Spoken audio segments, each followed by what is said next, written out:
الله الرحمن الرحيم إن الحمد لله رب العالمين والصلاة والسلام على محمد وعلى آله وأصحابه أجمعين أما بعد. عن أبي هريرة رضي الله تعالى عنه قال رسول الله صلى الله عليه وسلم أكثروا ذكر حاذب اللذات يعني الموتى.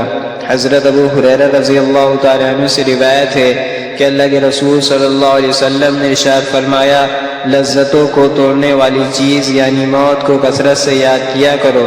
بلا شبہ انسان پر جو چیز سب سے زیادہ اثر انداز ہوتی ہے وہ موت و حیات کا مسئلہ ہے. موت جب نگاہوں کے سامنے آ جاتی ہے تو بڑی سی بڑی لذت و راحت بھی عذاب بن جاتی ہے.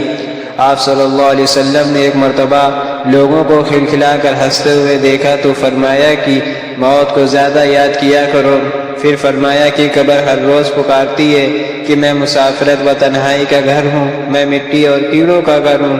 پھر جب وہ بندہ زمین کے سپرد کیا جاتا ہے تو اگر حقیقی مومن ہو تو کہتی ہے مرحبا، خوب آئے، اپنے ہی گھر آئے.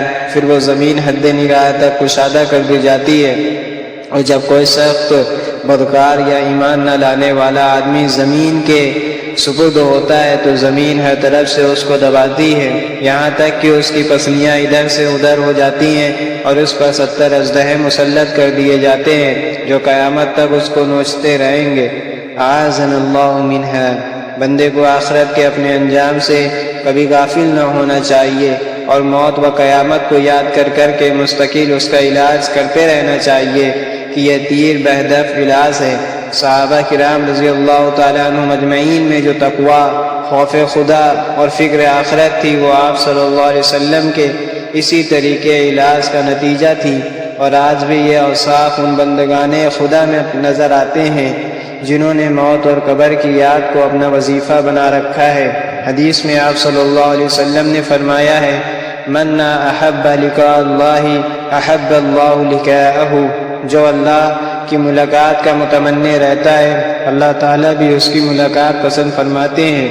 اللہ تعالیٰ ہم سب کو اس حقیقت کو مسترد رکھنے کی توفیق عطا فرمائے جس سے کسی کو مفر نہیں اور جس میں امیر غریب، چھوٹے بڑے، جوان بوڑھے کی کوئی قید نہیں. جب بھی ہمارا وقت آئے تو ہم اس کے لیے تیار ہوں اور لقاء الہی کے مشتاق ہوں.